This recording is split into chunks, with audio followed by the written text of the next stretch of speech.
తగిలే రాళ్ళని పునాది చేసి ఎదగాలని, తరిమే వాళ్ళని హితులుగా తలచి ముందుకెళ్ళాలని,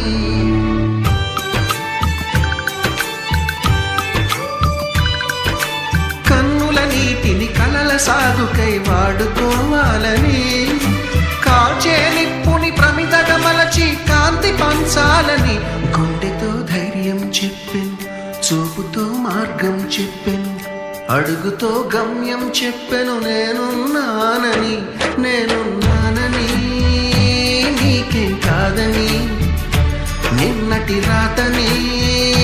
మార్చేస్తానని.